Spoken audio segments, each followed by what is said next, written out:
So we've really seen an uptick of technology ability to help us with this and reach kids individually. And we had a chance to visit a classroom at Pinellas Park High School, teacher Wendy Hadeen, and she is a rock star teacher.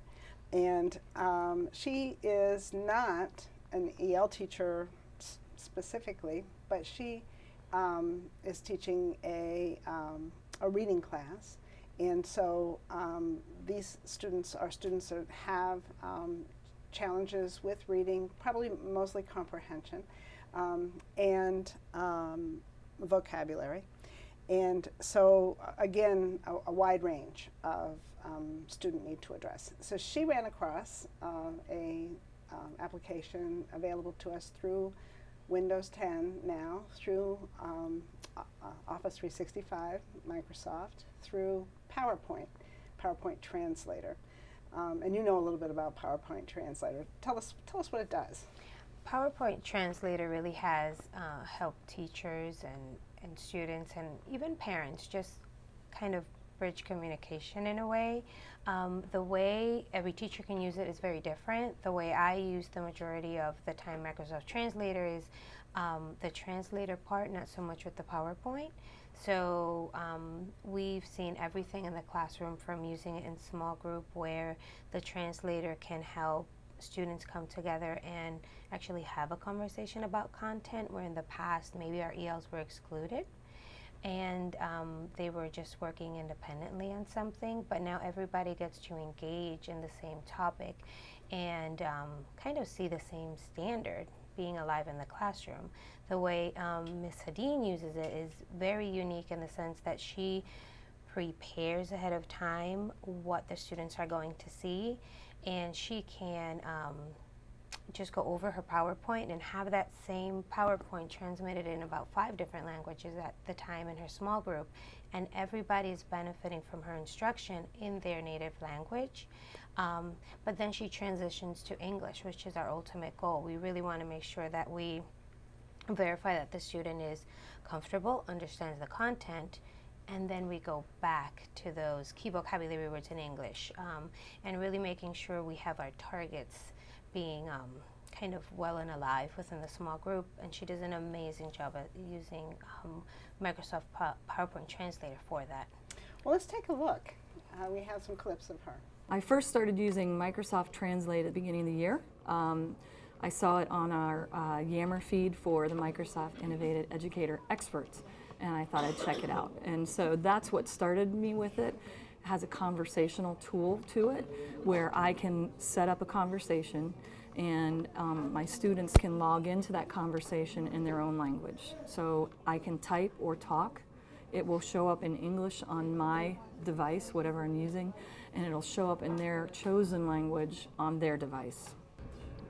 Que ayuda mucho porque uno puede entender bien lo que dice la maestra. Yeah, it says like for example, like the books that says, is it like it says good, like good translation, not like in Google.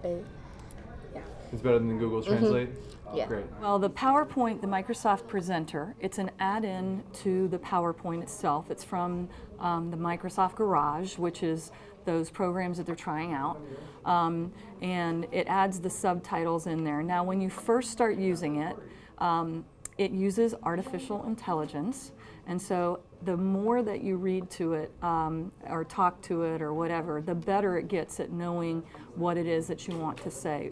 We are currently doing a book in my class where the main character's name is an Indian name, and when I first started reading the book, it was not coming up as that. And now all the names in the book are being displayed just like they are written. So what did you see there in that clip with Ms. Hadeen that was meaningful to you? What's very important to emphasize and highlight in her work is how masterfully and importantly that she's doing that. She's monitoring the use of native language versus the use of English language. What we have to remember with our English language learners is that our ultimate goal is to make sure that they're successful academically and they pass assessments at the end of the school year, which we know are in English. So the language of instruction matches the language of assessment, but she is monitoring very carefully that the use of native language is used as a support, and her ultimate goal is to make sure that the students are developing their academic language skills. So in this next clip, we get a chance to watch her doing that a bit and see specifically how she's making that transition. It's to be able to access what we're doing as far as being able to communicate with my students. It's a total game changer. When we began It will our tell book, you why she encourages originally in them class, to have a lot of my learners would just kind of sit there. And it was simply because they didn't know what was going on. And then I'd try to catch them up real quick and explain it, but it just wasn't the same. And now that we have the Translate, I have some that will sit with the book open and the iPad beside them, and they'll go back and forth. I have some that will mostly read in the book and then occasionally look over to make sure they're understanding, especially when I'm explaining. And then I have some that will that are at a language where they completely watch the iPad to understand what's going on. And they have told me it has changed everything for them. Pues mi cosa favorita es que puedo entender más el libro que la maestra está leyendo con el iPad. Me ayuda más a entenderlo. He said that it helps better like with the iPad than hearing, you know? I don't know how to say it. Like hearing she say it in English, he would understand, but with the iPad he understands way better because like two language. I just think it is a valuable tool for any teacher that has students that, you know, like I said, you can use it with the deaf and hard of hearing students, any students that are ELL, whatever their level is. So now that they have that accessibility piece to the content that's being taught, I would love that they each had their own mobile device with it on there and teachers were using it in every single class. So we saw some kids actually using several forms of technology there. What hit you about that?